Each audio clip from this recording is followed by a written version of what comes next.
On dit que certains objets racontent une histoire. Voici La maison de poupées hantée de M. R. James.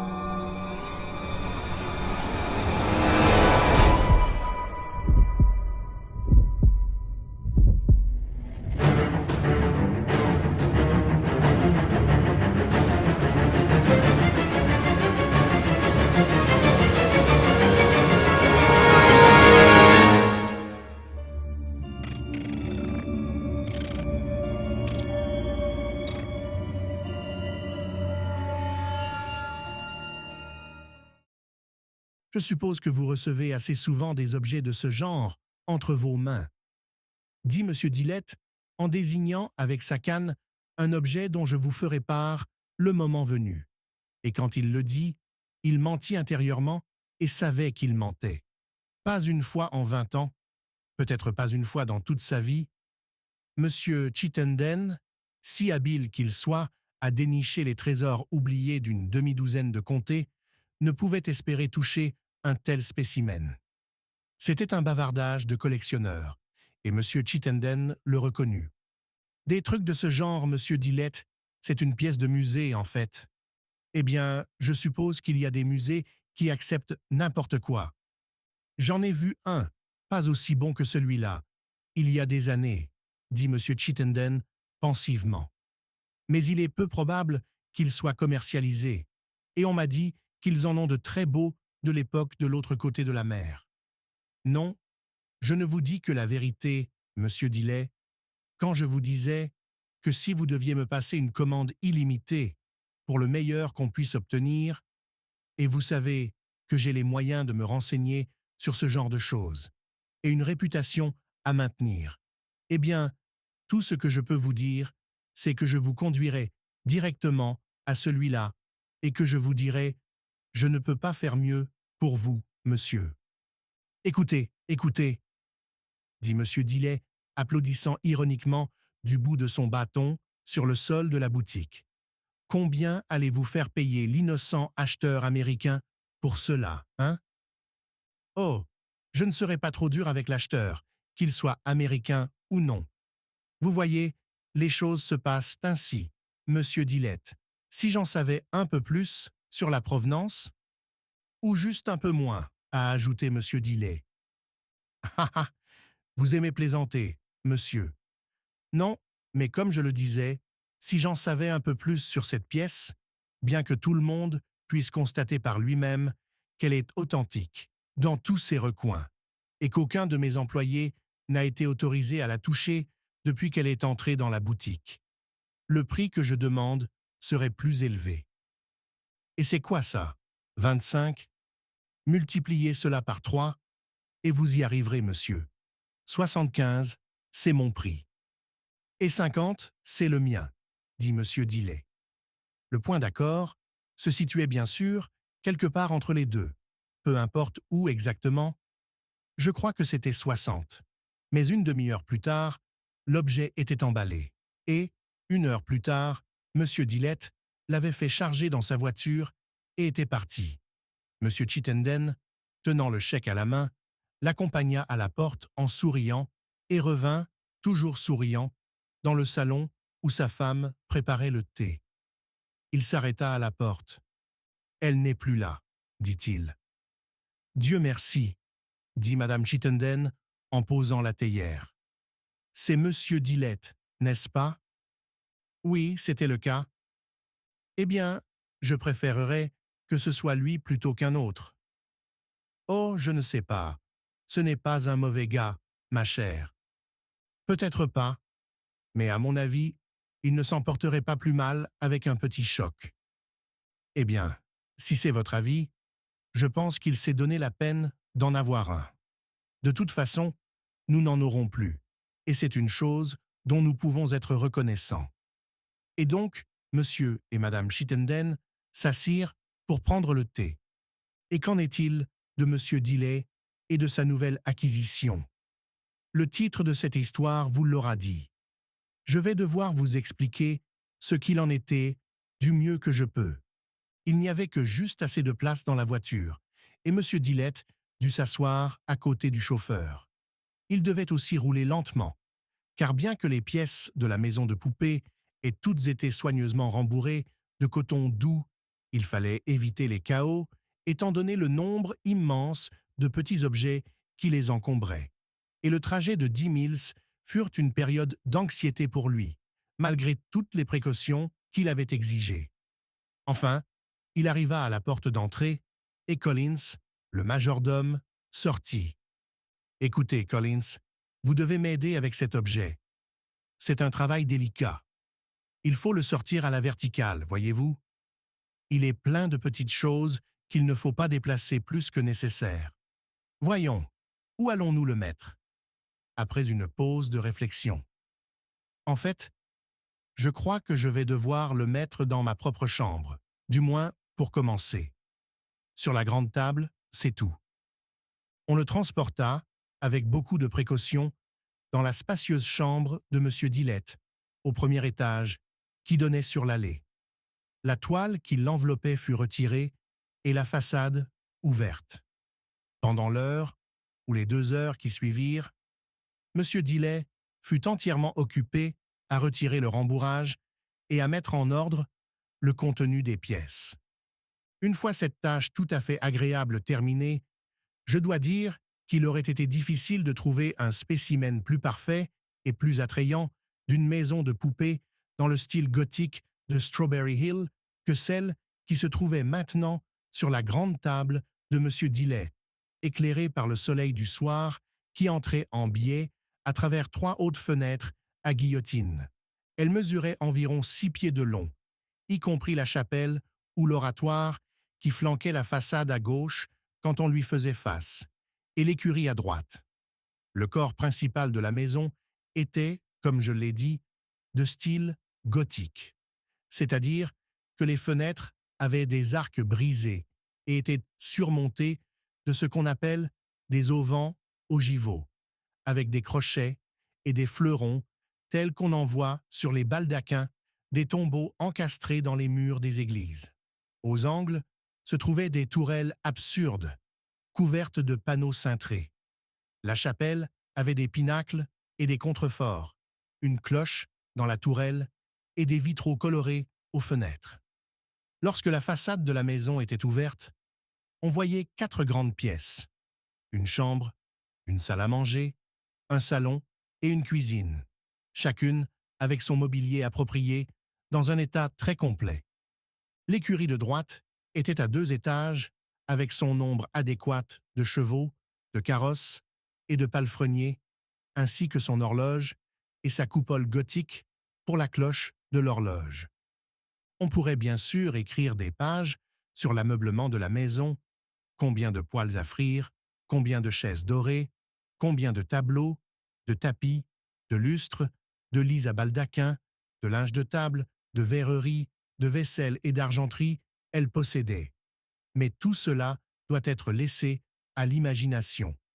Je dirais seulement que le socle sur lequel reposait la maison, car il était doté d'un socle assez profond qui permettait d'accéder à une volée de marches menant à la porte d'entrée et à une terrasse en partie balustrade, contenait des tiroirs peu profonds dans lesquels étaient soigneusement rangés des jeux de rideaux brodés, des vêtements de rechange pour les occupants et, en résumé, tous les matériaux nécessaires à une série infinie de variations et de réaménagements du genre des plus fascinants et délicieux.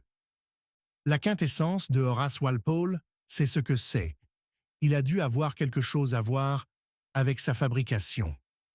Telle fut la réflexion murmurée de M. Dillet, alors qu'il s'agenouillait devant elle dans une extase révérencieuse. Simplement merveilleux. C'est vraiment mon jour de chance, sans aucun doute. 500 livres ce matin pour ce cabinet dont je ne me souciais guère, et maintenant, ceci qui me tombe entre les mains pour un 10e, au maximum, de ce qu'il rapporterait en ville. Eh bien, Eh bien, cela fait presque peur que quelque chose vienne contrarier cela. Voyons quand même les habitants. Il les plaça donc devant lui en rang. Voici encore une occasion, dont certains voudraient profiter, de faire l'inventaire des costumes. J'en suis incapable. Il y avait un monsieur et une dame, vêtus respectivement de satin bleu et de brocart. Il y avait 2 enfants, un garçon et une fille. Il y avait une cuisinière, une nourrice, un valet de pied, et il y avait les domestiques de l'écurie, 2 postillons, un cocher, 2 palefreniers. Quelqu'un d'autre? Oui, peut-être. Les rideaux du lit à baldaquin de la chambre étaient tirés sur les 4 côtés, et il glissa son doigt entre les rideaux et tâta le lit. Il retira son doigt en hâte, car il lui sembla presque que quelque chose avait, non pas bougé, peut-être, mais cédé, d'une manière étrangement vive, tandis qu'il le pressait. Puis il remit les rideaux, qui passaient sur des tringles comme il se doit, et sortit du lit un vieux monsieur aux cheveux blancs, vêtu d'une longue chemise de nuit en lin et d'un bonnet, et le coucha à côté des autres. L'histoire était complète. L'heure du dîner approchait, et M. Dilette ne mit que 5 minutes à installer la dame et les enfants dans le salon, le monsieur dans la salle à manger, les domestiques dans la cuisine et les écuries, et le vieil homme dans son lit. Il se retira dans son cabinet de toilette voisin, et nous ne le voyons plus, ni n'entendons parler de lui jusqu'à 11 heures du soir. Son caprice était de dormir entouré de quelques-uns des joyaux de sa collection. La grande pièce, où nous l'avons vu, contenait son lit, la baignoire, la garde-robe et tous les accessoires de toilette se trouvaient dans une pièce spacieuse, attenante, mais son lit à baldaquin, qui était lui-même un précieux trésor, se trouvait dans la grande pièce où il écrivait parfois, s'asseyait souvent et recevait même des visiteurs. Ce soir-là, il s'y rendit dans un état d'esprit très satisfait. Il n'y avait aucune horloge à portée d'oreille, ni dans l'escalier, ni dans l'écurie, ni dans le clocher de l'église. Pourtant, il est indubitable que M. Dilette fut réveillé d'un sommeil très agréable par le son d'une cloche. Il était tellement surpris qu'il ne resta pas simplement étendu, souffle coupé, les yeux grands ouverts, mais s'assit dans son lit. Il ne s'était jamais demandé, jusqu'au petit matin, comment il se faisait que malgré l'absence totale de lumière dans la pièce, la maison de poupée, posée sur la table, se détachait avec une clarté absolue. Mais c'était ainsi. L'effet était celui d'une pleine lune, brillant intensément, qui éclairait en plein la façade d'une grande demeure à un quart de mille de distance peut-être.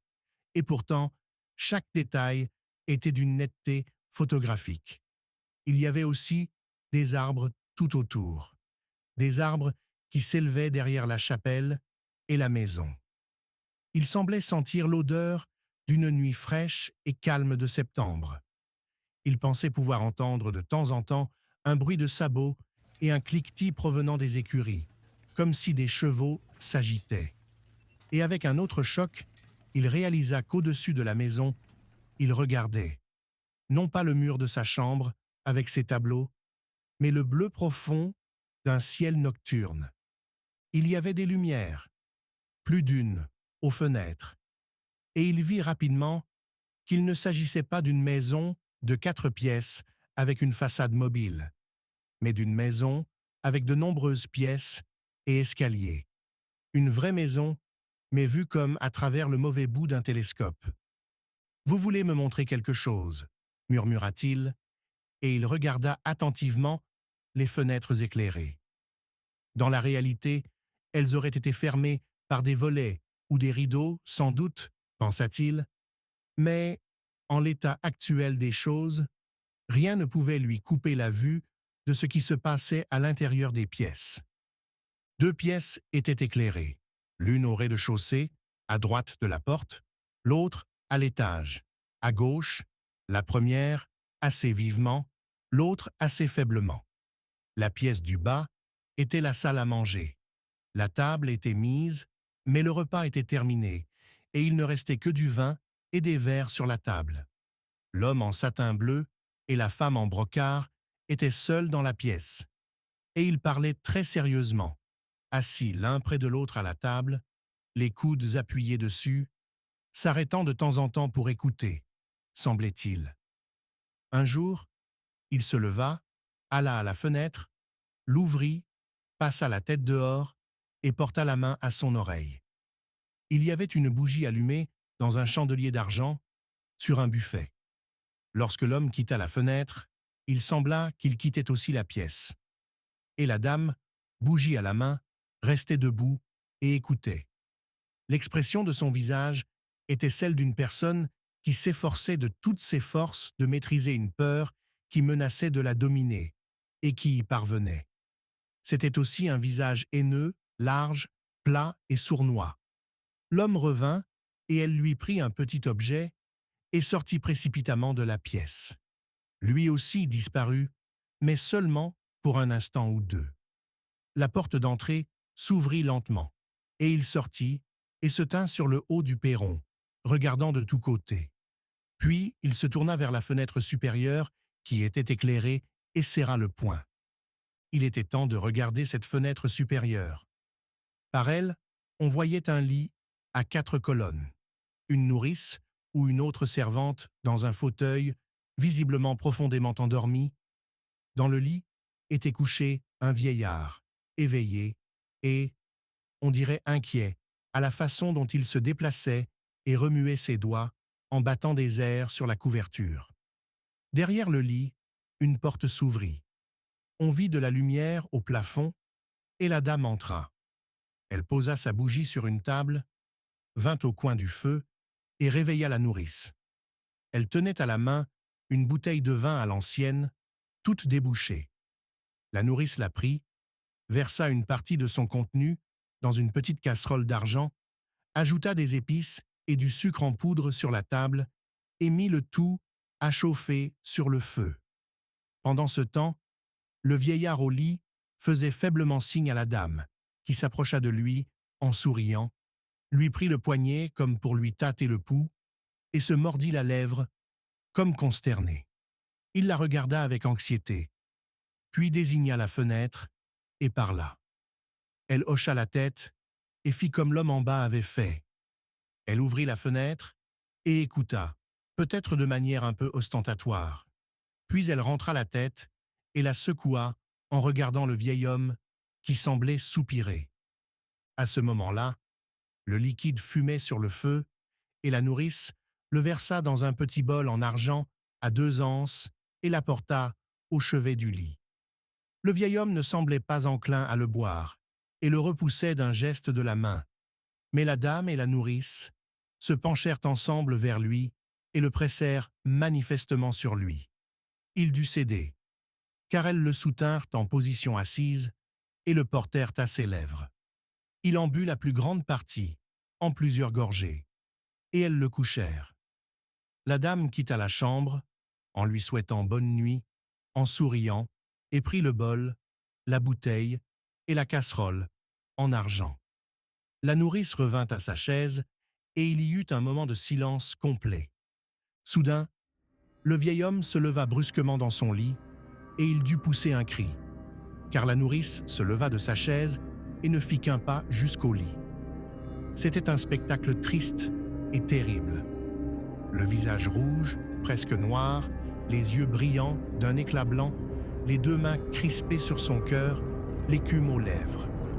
L'infirmière le laissa un instant, courut à la porte, l'ouvrit toute grande et, on suppose, hurla à l'aide, puis se précipita vers le lit et sembla essayer fébrilement de le calmer, de le coucher. Mais lorsque la dame, son mari et plusieurs domestiques se précipitèrent dans la chambre avec des visages horrifiés, le vieil homme s'effondra dans les bras de la nourrice et se rallongea, et ses traits, déformés par l'agonie et la rage, se détendirent lentement et retrouvèrent le calme. Quelques instants plus tard, des lumières s'allumèrent à gauche de la maison et une voiture avec des flambeaux s'approcha de la porte. Un homme vêtu de noir et portant une perruque blanche descendit prestement et monta les marches en courant, portant une petite boîte en cuir en forme de malle. Il fut accueilli sur le seuil par l'homme et sa femme, elle serrant son mouchoir entre ses mains, lui avec un visage tragique mais gardant son sang-froid. Ils conduisirent le nouveau venu dans la salle à manger, où il posa sa boîte de papier sur la table et, se tournant vers eux, écouta avec un air consterné ce qu'ils avaient à leur dire. Il hocha la tête à plusieurs reprises, tendit légèrement les mains, déclina, semble-t-il, les offres de rafraîchissement et de logement pour la nuit, et quelques minutes plus tard, descendit lentement les marches, monta dans la voiture et partit dans le même sens qu'il était venu. Tandis que l'homme en bleu l'observait du haut des marches, un sourire peu agréable à voir se dessina lentement sur son visage blanc.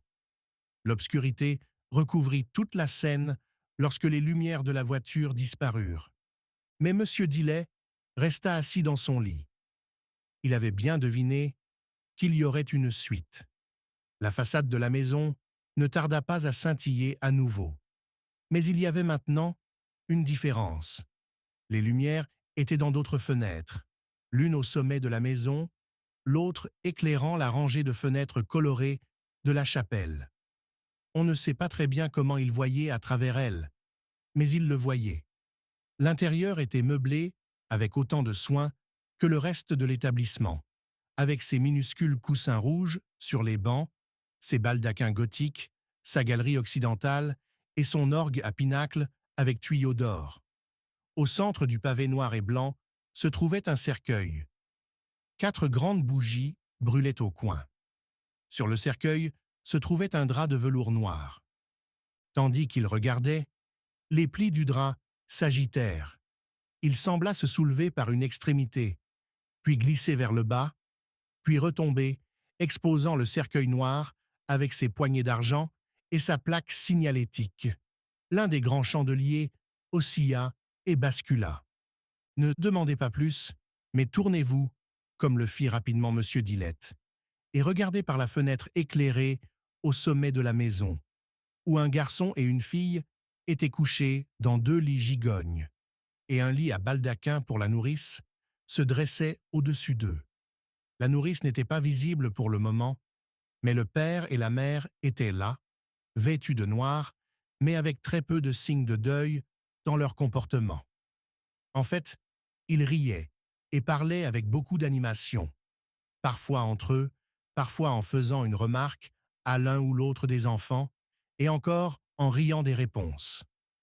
Puis le père sortit de la chambre, sur la pointe des pieds, emportant avec lui un vêtement blanc accroché à un crochet près de la porte. Il referma la porte derrière lui. 1 minute ou 2 plus tard, elle s'ouvrit lentement et une tête masquée passa par-dessus. Une forme courbée, sinistre, s'avança vers les lits gigognes et s'arrêta brusquement. Leva les bras et dévoila, bien sûr, le père en train de rire. Les enfants étaient dans une angoisse de terreur. Le garçon, avec les couvertures sur la tête, la fille se jetant hors du lit dans les bras de sa mère. Des tentatives de consolation suivirent. Les parents prirent les enfants sur leurs genoux, les caressèrent, ramassèrent la robe blanche et montrèrent qu'il n'y avait rien de mal à cela. Enfin, remettant les enfants au lit, quittèrent la chambre avec des gestes réconfortants de la main. Au moment où ils quittèrent la pièce, la nourrice entra et bientôt la lumière s'éteignit. M. Dillet regardait toujours, immobile. Une nouvelle sorte de lumière, ni celle d'une lampe, ni celle d'une bougie. Une lumière pâle et laide commença à poindre autour de la porte, au fond de la pièce. La porte s'ouvrait de nouveau. L'observateur n'aime pas s'attarder sur ce qu'il vit entrer dans la pièce. Il dit qu'on pourrait la décrire comme une grenouille, de la taille d'un homme. Mais elle avait une chevelure blanche clairsemée autour de la tête. Elle s'affairait autour des lits gigognes, mais pas pour longtemps. Le son de cris, faible, comme s'il venait de loin, mais malgré tout, infiniment effrayant, parvint à son oreille. Des signes d'une horrible agitation se faisaient sentir dans toute la maison. Les lumières s'allumaient, les portes s'ouvraient et se fermaient, des silhouettes passaient en courant devant les fenêtres. L'horloge de la tourelle de l'écurie sonna 1 heure et l'obscurité retomba. Elle ne se dissipa qu'une fois de plus, pour montrer la façade de la maison. Au bas des marches, des silhouettes sombres étaient alignées sur 2 rangées, tenant des torches enflammées. D'autres silhouettes sombres descendirent les marches, portant d'abord un, puis un autre petit cercueil. Et les rangées de porteurs de torches, avec les cercueils entre eux, avancèrent silencieusement vers la gauche. Les heures de la nuit passèrent, et jamais aussi lentement, pensait M. Dillet.